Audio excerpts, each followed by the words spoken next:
কোথায় আছেন শেখ হাসিনা জানে না পররাষ্ট্র মন্ত্রণালয়। ভারতে অবস্থানরতদের দেয়া হবে না ট্রাভেল পাস। জামিনে মুক্ত সাবের হোসেন চৌধুরী, বরখাস্ত নির্বাহী ম্যাজিস্ট্রেট তাবাসসুমের বিরুদ্ধে আদালতের সমন। কাল দুর্গাপূজা শুরু, ছুটি বাড়ল আরও একদিন, নাশকতার শঙ্কা নেই স্বরাষ্ট্র উপদেষ্টা। সরকারি প্লট নিয়ে ৯/৬, পরিবার ও ঘনিষ্ঠদের ১৫০০-র বেশি প্লট দিয়েছেন শেখ হাসিনা।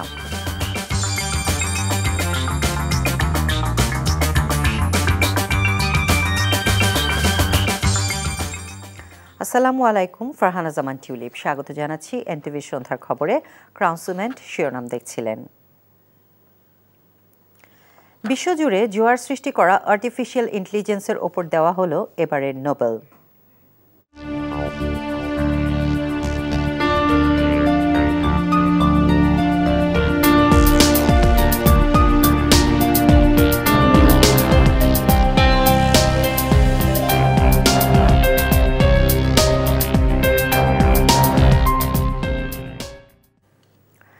এআই এর উন্নতিতে অবদান রাখায় বিজ্ঞানী জন হোপফিল্ড ও জেফ্রি হিন্টন যৌথভাবে পদার্থে এই নোবেল পুরস্কার পেলেন। এ নিয়ে রয়েছে একটি রিপোর্ট, নিয়ে যাচ্ছি এবার পুরো খবরে। সাবেক প্রধানমন্ত্রী শেখ হাসিনা এখন কোথায় আছেন তা জানে না পররাষ্ট্র মন্ত্রণালয়। উপদেষ্টা তৌহিদ হোসেন বলেছেন, ভারতে অবস্থানরত রাজনীতিবিদদের ট্রাভেল পাস দেওয়ার কোনো কারণ নেই, তবে আইন বিভাগ চাইলে পলাতকদের ফিরিয়ে আনা হবে। এদিকে সজীব ওয়াজেদ জয় বলেছেন, ভারতেই আছেন তার মা শেখ হাসিনা। মিসবাহ হাসানের রিপোর্ট। ছাত্র জনতার গণঅভ্যুত্থানের মুখে পদত্যাগ করে পালিয়ে যাওয়া স্বৈরাচার শেখ হাসিনা বর্তমান কোথায় অবস্থান করছে তা নিয়ে ধোঁয়াশা যেন কাটছেই না। সম্প্রতি শেখ হাসিনা দুবাই পাড়ি জমিয়েছেন এমন খবর ছড়িয়ে পড়ে, তবে এ বিষয়টি গুজব বলে কয়েকটি গণমাধ্যমকে জানিয়েছেন তার পুত্র। ভারত ও আরব আমিরাতের সরকারও এর সঠিক কোনো তথ্য জানাতে পারেনি। তবে কোথায় আছেন শেখ হাসিনা এমন প্রশ্নের উত্তর নেই পররাষ্ট্র উপদেষ্টার কাছে। ওনার অবস্থান সম্বন্ধে নিশ্চিত আমরা হতে পারিনি। আমরা দিল্লিতেও খোঁজ করেছি, আমিরাতেও খোঁজ করেছি, কনফার্মেশন অফিসিয়ালি কেউ দিতে পারেনি। তবে আমরাও, আপনারা যেমন দেখেছেন, আমরাও দেখেছি যে উনি আজমানে সম্ভবত গেছেন, কিন্তু এটা রিকনফার্ম করার চেষ্টা করে আমরা সফল হইনি। এদিকে ইতালির ভিসা জটিলতার বিষয়ে উপদেষ্টা জানান, জমাকৃতদের মধ্যে ২০,০০০ ভিসা আগামী ডিসেম্বরের মধ্যে ইস্যু করার চেষ্টা করবে দূতাবাস। ভিসা দেয়া বা না দেয়া কিন্তু একটা দেশের সার্বভৌম অধিকার। এটাতে আমরা বলতে পারবো না যে কেন ভিসা দেওয়া নাই বা দিয়েছে কেন, এটা জিজ্ঞেস করা যাবে না, এটা তারা তাদের একটা। কিন্তু আমাদের এখন যে বিষয়টা সেটা হলো যে দীর্ঘদিন এটাকে আটকে আছে অনেকদিন যাবৎ, এবং ২০,০০০ কেস ক্লিয়ার্ড হয়েছে রোম থেকে। সেই ভিসাগুলো দেওয়ার অগ্রগতি খুবই কম। ২-৩ জন অতিরিক্ত লোক তাদের দেশ থেকে আসছেন এখানে মিশনে কাজ করার জন্য, এসে যাচ্ছেন। আসলেই তারা তাদের গতি বাড়বে। মধ্যপ্রাচ্যের দেশ লেবাননে ছড়িয়ে পড়া সংঘাতের কারণে সেখানে অবস্থানরত বাংলাদেশিদের ফিরিয়ে আনার উদ্যোগ নেওয়া হয়েছে বলে জানান তিনি। Misbah Hasan, NTV news, Dhaka. জামিনে মুক্তি পেয়েছেন সাবেক পরিবেশ, বন ও জলবায়ু পরিবর্তন বিষয়ক মন্ত্রী সাবের হোসেন চৌধুরী। সন্ধ্যা ৬টা ২৫ ঢাকার চিফ মেট্রোপলিটন ম্যাজিস্ট্রেট আদালতের গারদখানা থেকে তিনি জামিনে মুক্তি পান। মকবুল নামের এক বিএনপি কর্মী নিহত হওয়ার ঘটনায় রাজধানীর পল্টন থানার হত্যা মামলায় ৫ দিনের রিমান্ড চলাকালে সাবের হোসেন চৌধুরীকে ঢাকার চিফ মেট্রোপলিটন ম্যাজিস্ট্রেট আদালতে হাজির করে পুলিশ। এরপর তার আইনজীবী অসুস্থ বিবেচনায় জামিন আবেদন করেন। শুনানি শেষে বিচারক ৫,০০০ টাকা মুচলেকায় পুলিশ প্রতিবেদন দাখিল পর্যন্ত তার জামিন মঞ্জুর করেন।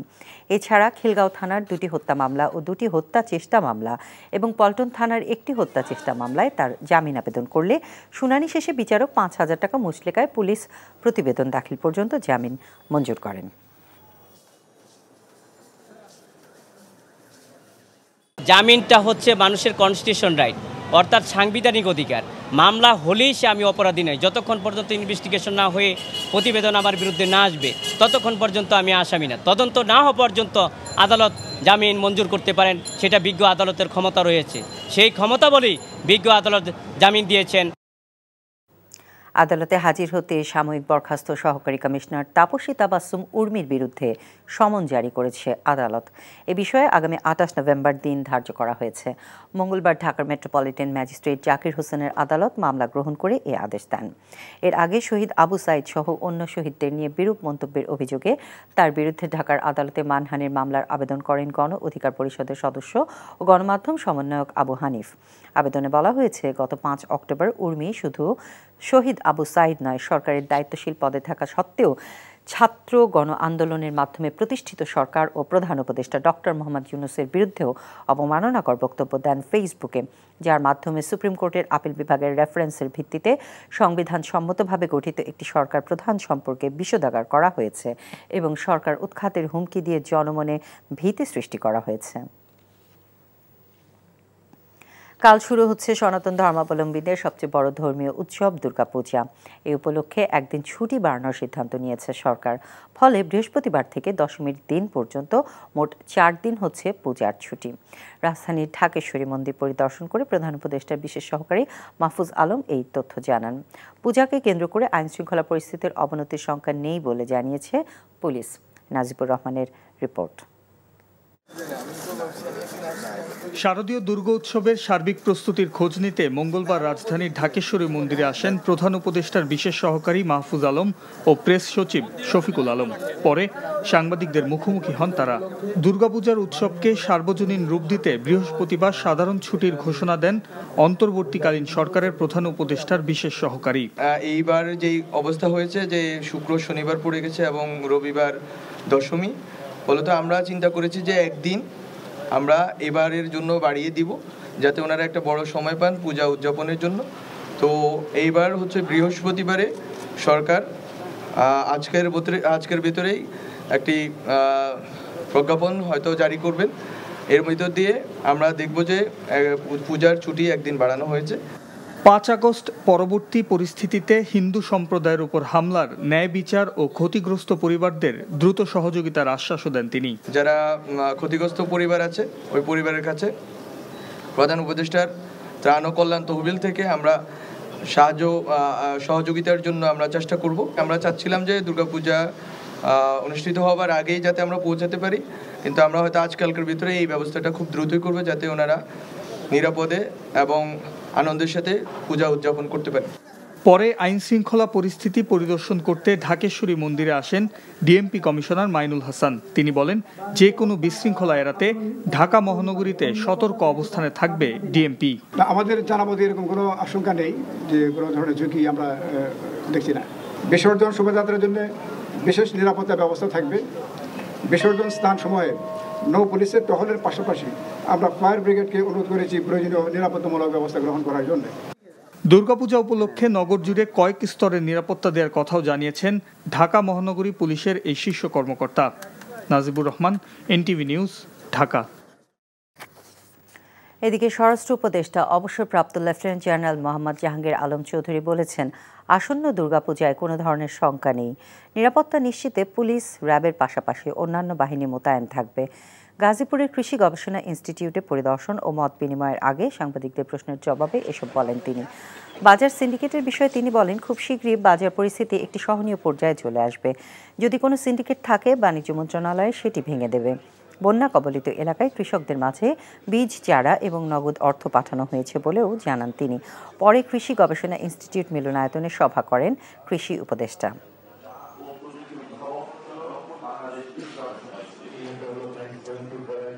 দুর্গাপূজার কোনো ধরনের কোনো শঙ্কা নেই। বাড়তি নিরাপত্তা ধরেন যে আমাদের তো ধরেন নর্মাল টাইমে পুলিশ থাকে, আনসার থাকে এবং এই লোকাল যে যারা ভিডিপি তারা থাকে। এবার তাছাড়াও আমরা কিন্তু এক্সট্রাভাবে র্যাবরে দিয়েছি, বিডিআর দেওয়া হয়েছে, সেনাবাহিনীকে ডিপ্লয় করা হয়েছে। এবার পূজা খুব ভালোভাবে হবে। আমি আশা করব যে এবার কোনো ধরনের কোনো রকমের কোনো সমস্যা হবে না।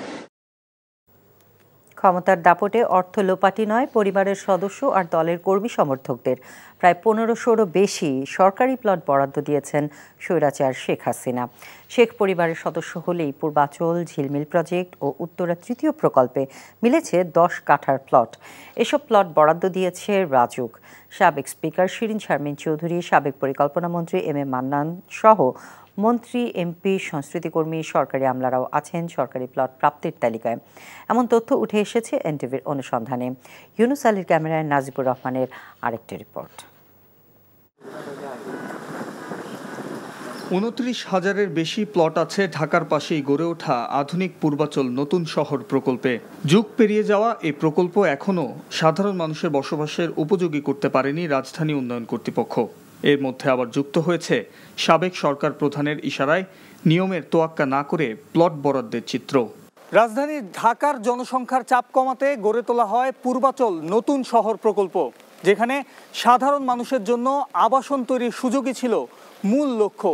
তবে বিগত সরকারের ঘনিষ্ঠরাই এই এলাকায় বাগিয়ে নিয়েছেন প্রায় ১১০০টিরও বেশি প্লট, যেখানে আছে শেখ হাসিনা ও তার পরিবারের সবার নাম। রাজুকের সম্পত্তি বিভাগের দেয়া তথ্য বলছে ১১০ জন সংসদ সদস্য আর অন্তত ১০ জন মন্ত্রী, প্রতিমন্ত্রী সহ বেশ কয়েকজন প্রভাবশালী আমলা, অভিনয় শিল্পী আছেন কোটি টাকা মূল্যের প্লট প্রাপ্তির তালিকায়। পূর্বাচলে সাবেক প্রধানমন্ত্রী শেখ হাসিনা, তার মেয়ে পুতুল, শেখ রেহানা সহ পরিবারের সবাই ১০ কাঠা জমি বরাদ্দ পেয়েছেন। যুক্তরাষ্ট্রে বসেও সরকারি কোটায় জমি নিয়েছেন জয়। লম্বা এ তালিকায় আছেন সাবেক মন্ত্রী M A Mannan, speaker Shirin Sharmin Chowdhury, সাবেক মন্ত্রী মহিবুল হাসান চৌধুরী নফেল, প্রতিমন্ত্রী ওয়াশিকা আয়েশা খান, সাবেক মন্ত্রী নুরুজ্জামান আহমেদ। সাবেক প্রতিমন্ত্রী ডক্টর শামসুল হকও হয়েছেন ৫ কাঠা জমির মালিক। অর্ধশত আমলাদের মধ্যে সিনিয়র সচিব জিয়াউল আহসান, সাবেক গভর্নর ফজলে কবির, বিচারপতি খিজির হায়াত, সাবেক রাজুক চেয়ারম্যান এবিএম আমিনুল্লাহ নুরি, chief metropolitan magistrate Rezaul Karim Bhuiyan সহ জনপ্রিয় অভিনেত্রীরা আছেন। সাবেক আইজিপি মনিরুজ্জামান মানিক। শেখ হাসিনার কার্যালয়ের অফিস সহায়কও পেয়েছেন বিশেষ কোটার এ জমি। টিআইবির নির্বাহী পরিচালক বলছেন, রাজনৈতিক প্রভাবে প্লট বরাদ্দ নতুন কিছু নয়, তবে দোষীদের ছাড় না দেওয়ার পক্ষে মত দিয়েছেন তিনি। রাজুকের পক্ষ থেকে যে যুক্তিটা দেওয়া হচ্ছে যে সরকার চেয়েছে তাই তারা করেছে, তারা দায় এড়াতে পারে না। তবে আমি যেটা মনে করি, যেটা মূল দায়িত্ব অবশ্যই যারা ক্ষমতার সাথে ছিলেন, যারা এরকম সম্পূর্ণভাবে বৈষম্যমূলকভাবে, উদ্দেশ্যমূলকভাবে বৈষম্যমূলক এই ধারাটি প্রবর্তন করেছিল এবং সেটার সুযোগ তারা নিয়েছেন। এরকম ক্ষমতার অপব্যবহারের কারণে জবাবদিহিতা নিশ্চিত করা দরকার। যে বরাদ্দগুলো ছিল সেগুলো বাতিল করা দরকার। পূর্বাচল নতুন শহরে প্লট বরাদ্দের জন্য ১২টি পেশার মানুষের কাছে আবেদন চায় রাজুক, কিন্তু গত ১০ বছরে আওয়ামী লীগ সমর্থিত পেশাজীবী ছাড়া এই সুবিধা পাননি অন্য কেউ। Najibur Rahman, NTV news, Dhaka. মামলা জট কিভাবে কমানো যায় সে বিষয়ে প্রস্তাবনা থাকবে বলে জানিয়েছেন বিচার বিভাগ সংস্কার কমিশনের প্রধান সাবেক বিচারপতি শাহ আবু নাঈম মমিনুর রহমান।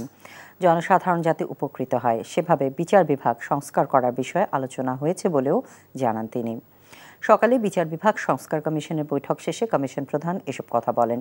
বিচার প্রার্থীরা যাতে কম সময়ে ও সহজে তাদের সেবা পেতে পারেন সে বিষয়ে নজর দেওয়া হবে।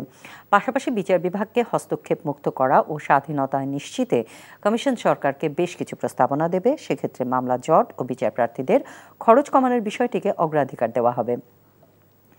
একই সঙ্গে বিচার বিভাগের ওপর মানুষের আস্থা ফেরানো ও স্বাধীনতা নিশ্চিতে প্রয়োজনীয় সংস্কারে সরকারকে সুপারিশ করবে কমিশন। এছাড়া বিচারক নিয়োগের জন্য নীতিমালা করার বিষয়েও প্রস্তাবনা থাকবে কমিশনের।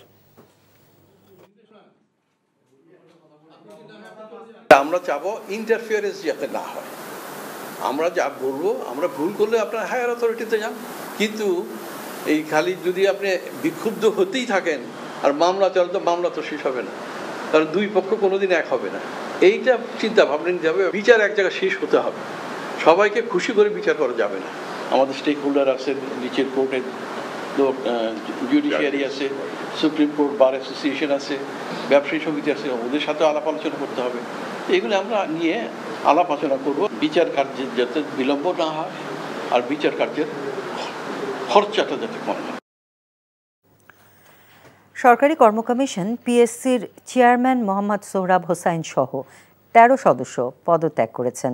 তবে ২ জন সদস্য আনুষ্ঠানিকভাবে এখনও পদত্যাগপত্র জমা দেননি। মঙ্গলবার চেয়ারম্যান সহ অন্য সদস্যরা পিএসসি সচিবের কাছে জনপ্রশাসন মন্ত্রণালয় বরাবর পদত্যাগপত্র জমা দেন। তবে কোন ২ জন এখনও পদত্যাগপত্র জমা দেননি তাদের নাম জানা যায়নি। পিএসসির জনসংযোগ কর্মকর্তা মতিউর রহমান গণমাধ্যমকে এই তথ্য নিশ্চিত করেছেন। এ বিষয়ে পিএসসি সচিব আব্দুল্লাহ আল মাসুদ চৌধুরী গণমাধ্যমকে জানিয়েছেন, মঙ্গলবার যারা পদত্যাগপত্র জমা দেননি তারা আগামীকালের মধ্যেই জমা দেবেন, আর যারা দিয়েছেন তাদের পদত্যাগপত্র রাষ্ট্রপতি বরাবর পাঠানো হয়েছে।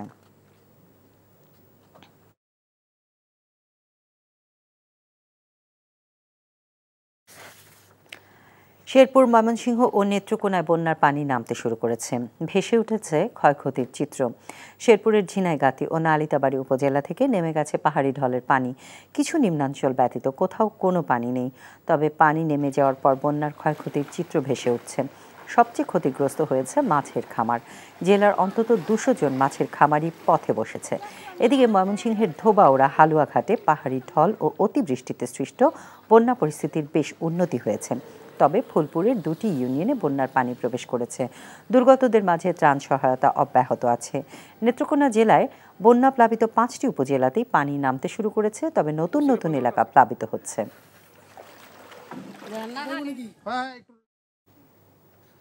বাংলাদেশে মানবাধিকার সুরক্ষিত দেখতে চায় যুক্তরাষ্ট্র। স্থানীয় সময় সোমবার এক প্রেস ব্রিফিংয়ে এই কথা বলেন পররাষ্ট্র মন্ত্রণালয়ের মুখপাত্র ম্যাথিউ মিলার। বাংলাদেশের জনগণের মানবাধিকার লঙ্ঘনের জন্য দায়ীদেরকে জবাবদিহিতায় আনা উচিত বলেও মন্তব্য করেন তিনি। দুর্গাপূজার সময় হিন্দু সম্প্রদায়ের নিরাপত্তা নিয়ে প্রশ্ন করলে মিলার বলেন, সংখ্যালঘুদের অধিকার সুরক্ষিত হোক, এটাই তাদের প্রত্যাশা। এছাড়া নিউ ইয়র্কে জাতিসংঘের সাধারণ অধিবেশনে বাংলাদেশের প্রধান উপদেষ্টা প্রফেসর ডক্টর মোহাম্মদ ইউনূসের সাথে সাক্ষাৎ হওয়ার কথাও জানান তিনি। Do you think that these charges are legitimate? So,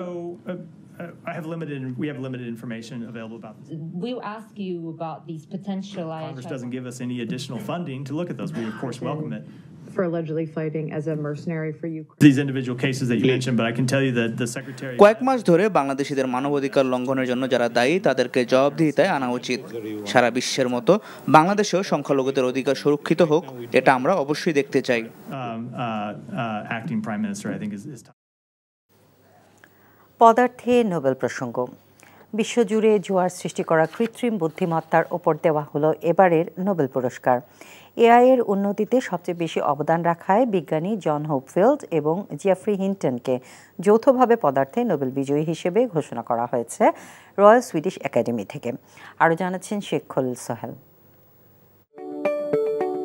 artificial intelligence বা কৃত্রিম বুদ্ধিমত্তা বিশ্বের বিষয়। এআই নতুন প্রজন্মের কাছে প্রায় মহাকাশ ছোঁয়ার প্রতিযোগিতার সামিল হয়ে দাঁড়িয়েছে। প্রতিনিয়ত প্রযুক্তি দুনিয়ায় এআই ঘিরে নতুন কিছু উদ্ভাবন উদ্যোগ সামনে আসছে। শিল্প কারখানা, কৃষি প্রযুক্তিতে লেগেছে এআইয়ের ছোঁয়া, সাথে আছে উদ্বেগও। এআই এর বর্তমান জোয়ার সৃষ্টি করতে সময় লেগেছে 1 দশকের বেশি। আর বিপ্লবের পেছনের অন্যতম কারিগর আমেরিকান বিজ্ঞানী জন হোপফিল্ড এবং ব্রিটিশ কানাডিয়ান বিজ্ঞানী জেফ্রি হিন্টন। কর্মের স্বীকৃতি হিসেবে এবার দুজনই পেলেন পদার্থে Nobel. Royal Swedish academy of sciences জানিয়েছে, কৃত্রিম নিউরাল নেটওয়ার্ক সহ মেশিন লার্নিংয়ের মৌলিক আবিষ্কারের জন্য হোপফিল্ড এবং হিন্টনকে এবছর পদার্থবিদ্যায় নোবেল পুরস্কার দেওয়া হয়েছে। For foundational discoveries and inventions that enable machine learning with artificial neural networks. Nobel committee জানায়, এ দুজন পদার্থবিদ্যা ব্যবহার করে এমন পদ্ধতি আবিষ্কার করেছেন যা আজকের মেশিন লার্নিংয়ের ভিত্তি স্থাপন করেছিল। এর মধ্যে হোপফিল্ড এমন স্ট্রাকচার তৈরি করেছেন যেটি তথ্য সংরক্ষণ এবং পুনর্গঠন করতে পারে। অপরদিকে হিন্টন যে পদ্ধতি আবিষ্কার করেছেন সেটি স্বাধীনভাবে তথ্যের বৈশিষ্ট্য খুঁজে বের করতে পারে, যা বর্তমান বিশ্বে ব্যবহৃত বৃহৎ কৃত্রিম নিউরাল নেটওয়ার্কে গুরুত্বপূর্ণ হয়ে উঠেছে। রয়্যাল সুইডিশ একাডেমি বলছে, যদিও কম্পিউটার মানুষের মতো চিন্তা করতে পারে না, কিন্তু স্মৃতি এবং শেখার মতো কিছু জিনিস অনুকরণ করতে পারে। পদার্থবিদ্যার মৌলিক ধারণা ও পদ্ধতি ব্যবহার করে এ দুজন এমন প্রযুক্তি আবিষ্কার করেছেন যা নেটওয়ার্কের কাঠামো ব্যবহার করে তথ্য প্রক্রিয়াজাত করে। নোবেলজয়ী 2 বিজ্ঞানী পাবেন একটি করে নোবেল মেডেল, একটি সার্টিফিকেট এবং 1 কোটি 10 লাখ সুইডিশ ক্রোনা বা 12 কোটি 80 লাখ টাকা। Sheikh Khalil Sohel, NTV international desk. 2023 সালের জানুয়ারি থেকে 2024 সালের মার্চ পর্যন্ত করা জরিপ অনুযায়ী সুন্দরবনে বাঘের সংখ্যা এখন 125টি, যা 2018 সালের চেয়ে 11টি বেশি বলে জানিয়েছেন পরিবেশ, বন ও জলবায়ু পরিবর্তন মন্ত্রণালয়ের উপদেষ্টা সৈয়দা রিজওয়ানা হাসান। সকালে সচিবালয়ে বাঘ জরিপের ফলাফল প্রকাশ উপলক্ষে আয়োজিত সংবাদ সম্মেলনে এই তথ্য জানান তিনি। ক্যামেরা ট্র্যাপিংয়ের মাধ্যমে সরকারি অর্থায়নে বাঘ সংরক্ষণ প্রকল্পের আওতায় 3,26 লাখ টাকা ব্যয়ে এই জরিপ কার্যক্রম সম্পন্ন হয়েছে বলেও জানান তিনি। এবারের জরিপে 21টি বাঘ শাবক ছবি পাওয়া গেছে, আগের বার যা ছিল 5টি। বাঘের সংখ্যার পাশাপাশি বনের আয়তন অনুযায়ী বাঘের ঘনত্বও বেড়েছে বলে জানান উপদেষ্টা। বাঘশুমারি অনুযায়ী দেশে 2018 সালে রয়্যাল বেঙ্গল টাইগারের সংখ্যা ছিল 114টি আর 2015 সালে ছিল 106টি। 20 অক্টোবরের মধ্যে সেন্ট মার্টিনের বিষয়ে একটি কর্মপরিকল্পনা দেওয়া হবে বলেও জানান উপদেষ্টা।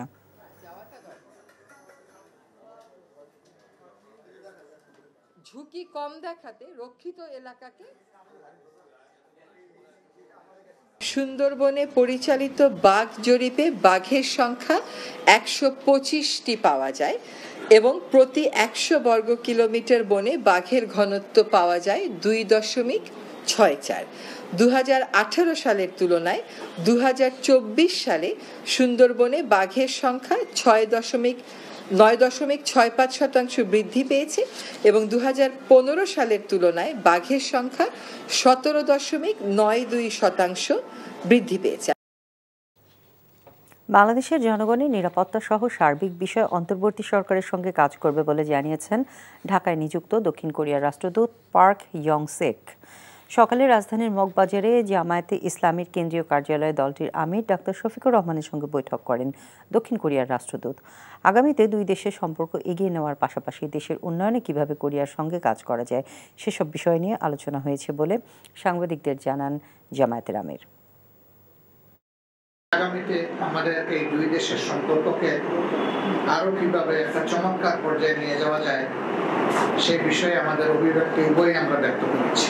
সম্প্রতি আন্দোলনে যারা আহত হয়ে তাদের মূল্যবান অঙ্গগুলো হারিয়েছেন এবং যারা চোখ হারিয়েছেন অথবা হারাতে বসেছেন তাদেরকে কোরিয়া তাদের স্বাস্থ্য বিভাগের পক্ষ থেকে কি সহযোগিতা করতে পারে সেই বিষয়গুলো নিয়ে আমরা তাদের দৃষ্টি আকর্ষণ করেছি। এনটিভির আয়োজনে শুরু হয়েছে দেশের একমাত্র কমেডি রিয়েলিটি শো মার্সেল হাসুর সিজন 7-এর ঢাকা ও ময়মনসিংহ বিভাগের অডিশন রাউন্ড। সাফল্যের ধারাবাহিকতায় প্রতিবারের মতো এবারও 8টি বিভাগীয় শহরে অডিশন অনুষ্ঠিত হচ্ছে। রিয়েলিটি শোয়ের চ্যাম্পিয়ন পাবেন নগদ 5 লাখ টাকা, প্রথম রানার আপ পাবেন 3 লাখ টাকা, এছাড়া সেকেন্ড রানার আপের জন্য থাকছে 2 লাখ টাকা। আবির আহমেদের রিপোর্ট। কোটি কোটি দর্শকের মন কেড়েছে জনপ্রিয় কমেডি রিয়েলিটি শো মার্সেল হাসো। শুধু দর্শককে বিনোদন দেয়া নয়, এই শোয়ের মাধ্যমে আবিষ্কৃত হয়েছে অনেক মেধাবী শিল্পীও। মার্সেল ও এনটিভির উদ্যোগে দর্শকরা একটি ভিন্ন মাত্রার অনুষ্ঠানও দেখার সুযোগ পান। ইতিমধ্যে দেশের বিনোদন জগতে জনপ্রিয়তার অনন্য উচ্চতায় পৌঁছেছে এনটিভিতে প্রচারিত এই কমেডি রিয়েলিটি শো। মনে মনে একটু ঘাবড়ানো অবস্থায় আছি, তারপরেও নিজেকে প্রমাণ করার চেষ্টায় আছি। আমি আমার মাধ্যমে, আমার জোকসের মাধ্যমে আমার সমাজে ভালো একটা বার্তা যেন আমি পৌঁছাইতে পারি। প্রতিভা জায়গাতে তো বয়স লাগে না, জোক শুধু বললেই হয় না, সো একটা প্রেজেন্ট করার ওয়ে থাকতে, এক্সপ্রেশন থাকতে হয়, সো ওগুলো আছে আমার মধ্যে। এবার শোটির সিজন 7 শুরু হয়েছে। শোটির পরিচালকরা আশা করছেন এবারের আসরটি আগের তুলনায় আলাদা ও জাঁকজমকপূর্ণ হবে।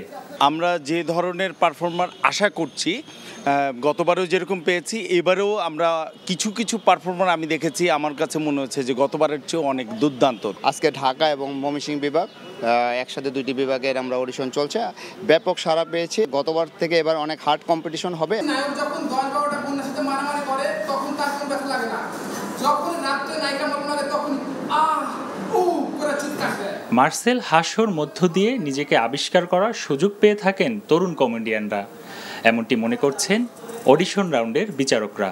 6টা ভেন্যুতে পার্টিসিপেন্ট কালেক্ট করেছি, তারা ভীষণ ভীষণ মেধাবী এবং আমরা ভীষণ আশাবাদী যে এই সিজন 7টা অন্য অন্য বারের থেকে আরও অনেক বেশি ভালো হবে। হাসোয়ের এবারের আসরে মোট 40 জন প্রতিযোগী চূড়ান্ত পর্বে যাওয়ার সুযোগ পাচ্ছেন। সেখান থেকে পর্যায়ক্রমে নির্বাচিত 6 প্রতিযোগীকে নিয়ে অনুষ্ঠিত হবে গ্র্যান্ড ফিনালে। আবির আহমেদ, এনটিভি নিউজ, ঢাকা।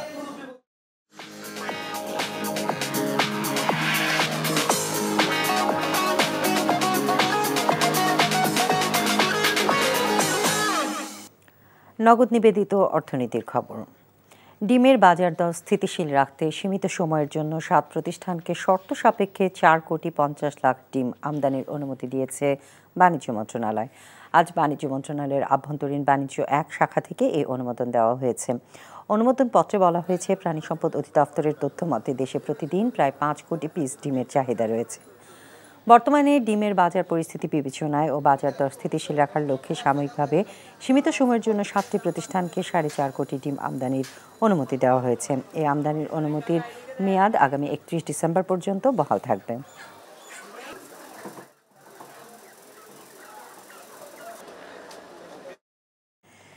এদিকে খুচরা ও পাইকারি বাজারে সরকার নির্ধারিত দামে ডিম বিক্রি না হলে জরিমানা ও প্রচলিত আইনে দণ্ড দেওয়া হবে বলে হুঁশিয়ারি দিয়েছেন জাতীয় ভোক্তা অধিকার সংরক্ষণ অধিদপ্তরের সহকারী পরিচালক আব্দুল জব্বার মণ্ডল। সকালে রাজধানীর আগারগাঁওয়ের 2টি স্থানে ডিমের বাজার নিয়ন্ত্রণে পাইকারি ও খুচরা দোকানে অভিযান শেষে এমন হুঁশিয়ারি দেন তিনি। খুচরা বাজারে প্রতি পিস ডিম 12 টাকা উল্লেখ করে তিনি বলেন, সরকার নির্ধারিত দামেই ডিম বিক্রি করতে হবে। অভিযানে একটি ডিমের দোকান সিলগালা ও 2টি দোকানকে 5,000 ও 10,000 টাকা জরিমানা করা হয়। একই সাথে একটি এলপিজি গ্যাস বিক্রেতা প্রতিষ্ঠান ও একটি খাবারের দোকানকে 10,000 টাকা জরিমানা করে জাতীয় ভোক্তা অধিকার সংরক্ষণ অধিদপ্তর। ডিম সহ অন্যান্য পণ্যের বাজার নিয়ন্ত্রণে ব্যর্থ হওয়ায় জরিমানার পাশাপাশি আগারগাঁওয়ের বিএনপি বাজার মালিক সমিতির বিরুদ্ধেও ব্যবস্থা নেওয়া হবে বলে জানান জাতীয় ভোক্তা অধিকার সংরক্ষণের এই কর্মকর্তা। ভারতেই শেষ হচ্ছে আন্তর্জাতিক টি-20তে মাহমুদুল্লাহ রিয়াদের অধ্যায়। আজ দ্বিতীয় টি-20-র আগে সংবাদ সম্মেলনে নিজেই জানিয়েছেন, হায়দ্রাবাদের সিরিজের শেষ ম্যাচটাই হবে তার শেষ আন্তর্জাতিক টি-20। ওয়ানডেতে যোগ দিতেই এই সিদ্ধান্ত তার। শেষ হচ্ছে রিয়াদের প্রায় 1.5 যুগের আন্তর্জাতিক টি-20 ক্যারিয়ার। দিল্লি থেকে মমিনুর রিপনের রিপোর্ট।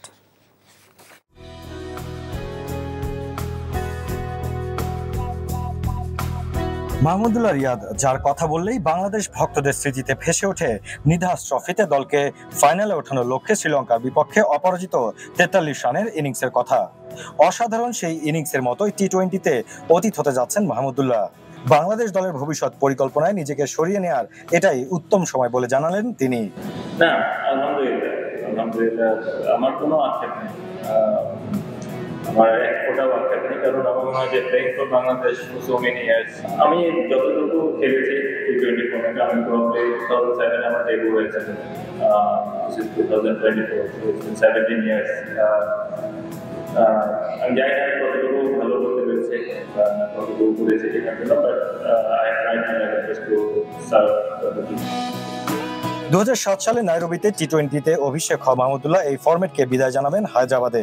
গত কয়েক বছরে ফিনিশারের ভূমিকায় দেখা গেলেও গত বিশ্বকাপে আফগানিস্তানের বিপক্ষে তার স্ট্রাইক রেট নিয়ে সমালোচনা ছিল অনেক। তবে কোনো অভিমান নয়, সংশ্লিষ্ট সবার সাথে আলোচনা করেই অবসরের সিদ্ধান্ত নিয়েছেন তিনি।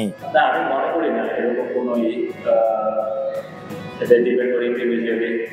আমি যদি মনে করি এখন আমি বাংলাদেশ থেকে রিটায়ারমেন্ট নিব, probably it will be too late, এবং probably it won't be a good idea, won't be a good decision for me and for the team. আমার কাছে মনে হয় যে probably this is the right time to take this decision, and I think probably I have taken the good decision. 2021 সালের টেস্টের পর এবার টি-20 ছাড়লেও one day চালিয়ে যাওয়ার কথা জানান মাহমুদুল্লাহ। 3 বছর আগে নাটকীয়ভাবে সাদা পোশাকটা তুলে রেখেছিলেন মাহমুদুল্লাহ রিয়াদ। টি-20তে অবশ্য তেমনটা নয়, আনুষ্ঠানিকভাবে জানিয়ে দিলেন নিজের অবসর পরিকল্পনা। দিল্লির পর হায়দ্রাবাদে শেষ হতে যাচ্ছে তার আন্তর্জাতিক টি-20 অধ্যায়। Mominur Ripon, NTV news, Arun Jaitley stadium, Delhi, Bharat. খবর শেষ করছি, যাবার আগে ক্রাউন সিমেন্ট শিরোনামগুলো জানিয়ে যাচ্ছি আরও একবার। কোথায় আছেন শেখ হাসিনা জানে না পররাষ্ট্র মন্ত্রণালয়, ভারতে অবস্থানরতদের দেয়া হবে না ট্রাভেল পাস। জামিনে মুক্ত সাবের হোসেন চৌধুরী বরখাস্ত নির্বাহী ম্যাজিস্ট্রেট তাবাসসুমের বিরুদ্ধে আদালতের সমন। কাল দুর্গাপূজা শুরু, ছুটি বাড়ল আরও একদিন, নাশকতা সংখ্যা নেই স্বরাষ্ট্র উপদেষ্টা। সরকারি প্লট নিয়ে 9-6, পরিবার ও ঘনিষ্ঠদের 1500-র বেশি প্লট দিয়েছেন শেখ হাসিনা। এই ছিল সন্ধ্যার খবরে। এই খবরের ভিডিও সহ আপডেট জানতে ভিজিট করুন এনটিভি অনলাইন www.ntvbd.com। এছাড়াও এনটিভির জনপ্রিয় সব অনুষ্ঠান ও খবরের আপডেট জানতে ভিজিট করুন আমাদের ইউটিউব ও ভেরিফাইড ফেসবুক পেজে। রাত 10:30টায় রাতের খবর দেখার আমন্ত্রণ রইল। ধন্যবাদ সবাইকে।